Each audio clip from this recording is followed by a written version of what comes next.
رب اشرح لی صدری ویسر لی امری واحلل عقدۃ من لسانی یفقہوا قولی۔ ہر مسلمان کے اوپر قرآن مجید کے بھی کچھ حقوق ہیں۔ بالکل انہی حقوق کے بارے میں ڈاکٹر اسرار احمد اپنی کتاب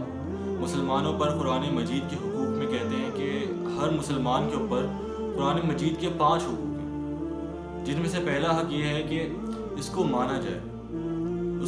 جائے، قرآن مجید کو قبول کیا جائے۔ دوسرا حق یہ کہ اس کو پڑھا جائے، اور تیسرا یہ کہ اس کو سمجھا جائے، اور اس کو سمجھنے کے بعد چوتھا حق یہ قرآن مجید کا کہ اس کے اوپر عمل کیا جائے، اور اس کے اوپر عمل کے بعد 5واں حق یہ ہے اس کا کہ اس کو دوسروں تک پہنچایا جائے۔ اگر ہم 5 کا پھر سے ایک دفعہ اوور ویو لیں تو یہ کہ پہلے قرآن مجید کو قبول کیا جائے، مانا جائے، پھر اس کو ماننے کے بعد اس کو پڑھا جائے، اس کو پڑھنے کے بعد اس کو سمجھا جائے، اور سمجھنے کے بعد اس کے اوپر عمل کیا جائے، اور جب ہم اس کے اوپر عمل کریں تو اس کے بعد اس کو دوسروں تک پہنچایا جائے۔ لیکن افسوس کے ساتھ ہم ان 5 حقوق میں سے 2 حق پورے کرتے ہیں، اور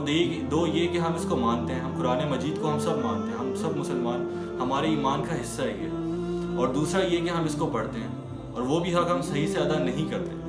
یا تو رمضان جیسا مہینہ آ گیا، عظیم مہینہ آ گیا، تو ہم نے اس میں پڑھ لیا۔ ہاں اچھی بات ہے کہ اس مہینے میں زیادہ سے زیادہ قرآن پڑھنا چاہیے، لیکن قرآن صرف رمضان میں پڑھنے کے لیے نہیں ہے، بلکہ روز پڑھنے کے لیے۔ ہمیں روز قرآن مجید کو کھول کے پڑھنا چاہیے، بھلے ہم کم پڑھیں، 1 رکوع پڑھیں، لیکن لازمی پڑھیں،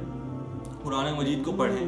اور صرف یہ 2 حق پورے نہ کریں بلکہ سارے حقوق ادا کریں۔ ہاں ہمارے لیے مشکل ہے کہ ہم پورے قرآن کو ہم پڑھیں، سمجھیں، اور اس کے اوپر عمل کریں، پھر دوسروں تک پہنچائیں، یہ ہمارے لیے ذرا مشکل ہوگا، لیکن ہم کم از کم ایک آیت سے تو شروع کریں، جس کی مثال یہ ہے کہ ہم نے ایک آیت پڑھی، ان اللہ مع الصابرین، اللہ تعالیٰ صبر کرنے والوں کے ساتھ ہے۔ ہم نے اس آیت کو پڑھا، ہم نے اس آیت کو سمجھا، اس کو سمجھنے کے بعد ہم پہ جب بھی مشکل آئی تو میرے ذہن میں یہ بات آئی کہ اللہ تعالیٰ نے قرآن مجید میں فرمایا ان اللہ مع الصابرین، اللہ تعالیٰ صبر کرنے والوں کے ساتھ ہے۔ تو مجھ پہ جب بھی مشکل آئی میں نے اس پہ صبر کیا، اس آیت کو اپنے ذہن میں رکھ کے،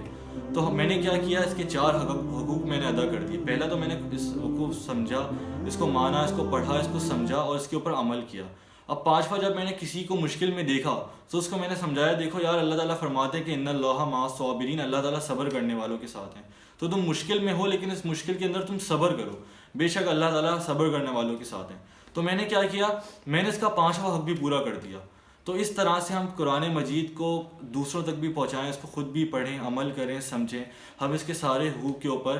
توجہ دیں، بجائے کہ صرف 2 حق پورے کریں۔ اور جس طرح سے